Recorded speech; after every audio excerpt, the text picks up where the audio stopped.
Bonjour, bonjour, bienvenue à toutes et à tous sur Cocotte TV. Aujourd'hui, une nouvelle vidéo de présentation qui porte sur la Nvidia Shield TV.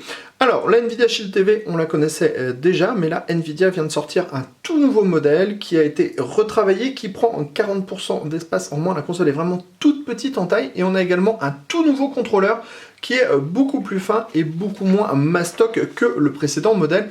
On vous montrera ça dans une prochaine vidéo où on comparera les deux modèles. Aujourd'hui, on va surtout vous parler du nouveau modèle, donc cette Nvidia Shield TV qui va arriver au tarif de 229,99 € avec la nouvelle manette, mais aussi la petite télécommande multimédia. On vous propose de découvrir tout ça, c'est tout de suite, c'est maintenant, c'est sur Cocotte TV. Alors, on se met un petit peu en position unboxing ou déballage.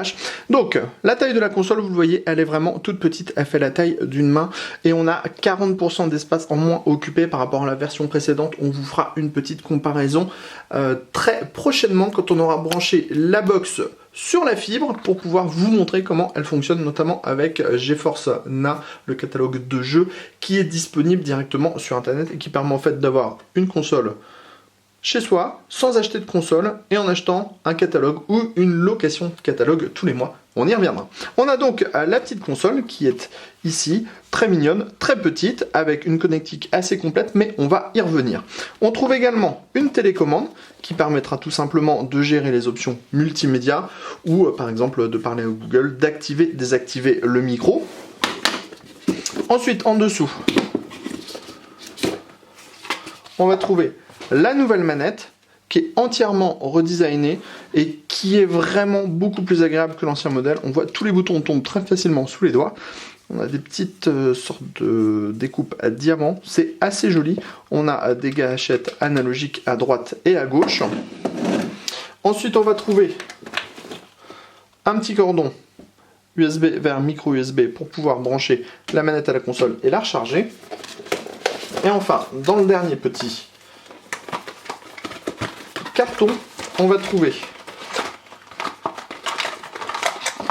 un chargeur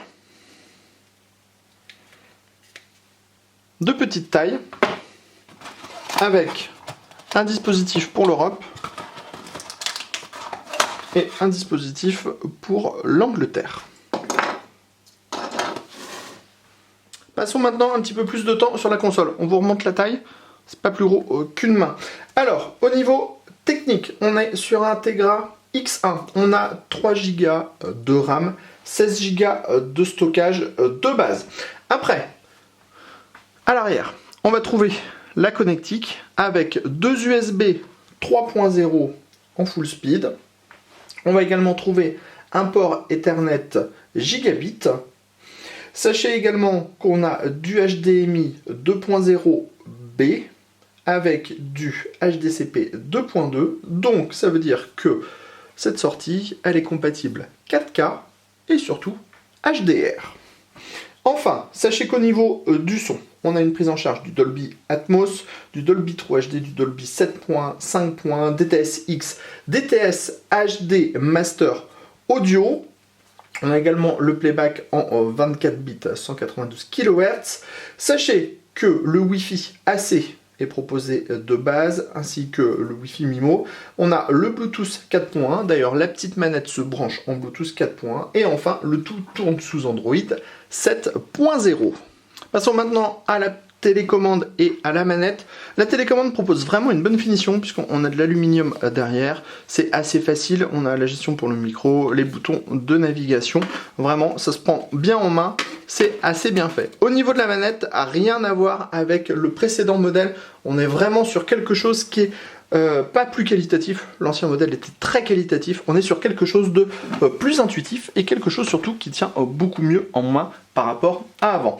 On a deux pads analogiques ici avec des petits joysticks à gauche et à droite, une croix multidirectionnelle. On a ensuite deux gâchettes de chaque côté, dont des analogiques dans le bas, et enfin on a 4 boutons. Tout le pavé tactile qu'il y avait avant à cet endroit a disparu pour des boutons de navigation qui sont beaucoup plus simples. Le bouton pour revenir à l'accueil Nvidia, hop, arrière, avant, retour au centre. On a à l'arrière rien de spécifique, juste ce nouveau design qui est vraiment très sympathique. Et ici le connecteur pour pouvoir recharger la manette.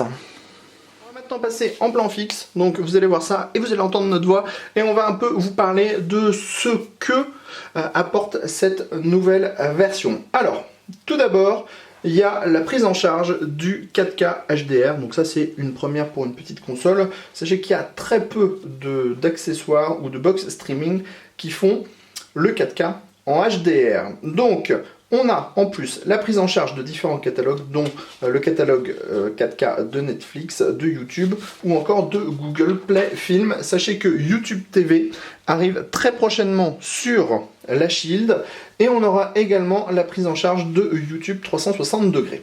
Autre chose assez sympathique pour les fans de télé et de streaming, de box streaming, on a Molotov qui est disponible sur la Shield TV. On pourra donc profiter à fond de tout ce qui est disponible sur la TNT et gratuitement. Ça, c'est plutôt une bonne chose également. Ensuite, on a la partie gaming de cette Shield TV. Alors, sachez que tout d'abord, il y en a le catalogue de chez Ubisoft qui arrive sur la console. Donc, on pourra jouer à des nouveaux jeux type The Division, ça passe sans problème.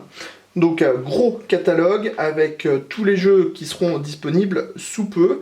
On a aussi le catalogue GeForce Now qui devient de plus en plus étendu avec de plus en plus de jeux. Et sachez par exemple qu'on a également de nouveaux jeux Android qui sortent, dont des jeux en 4K. Et vous allez le voir dans la vidéo qu'on vous fera prochainement. Ça apporte vraiment un plus à la console. Enfin, dernière partie, et pas des moindres, on a aussi la prise en charge en fait du Google Assistant, du Google Home, du SmartThings Hub, ce qui veut dire que votre Shield pourra se connecter à la maison. Donc on pourra par exemple, si vous avez une maison intégralement connectée, vous pourrez lui dire d'éteindre la lumière dans la pièce. Donc vous faites OK Google, éteindre la lumière. Et bien la lumière dans votre pièce va s'éteindre. On parle également, on n'oublie pas d'ailleurs de vous dire que la console est compatible avec le Nvidia Spot. C'est un petit accessoire qu'on pourra mettre un petit peu partout dans la maison pour pouvoir se relier, pour pouvoir relier justement tous les accessoires un peu de la maison à la console Shield. Sur ce, on arrive au bout de cette petite présentation vidéo de la nouvelle Shield TV. On se donne rendez-vous très prochainement sur cocotland.com pour le test de cette nouvelle console et de cette nouvelle box. Et on se dit à très bientôt.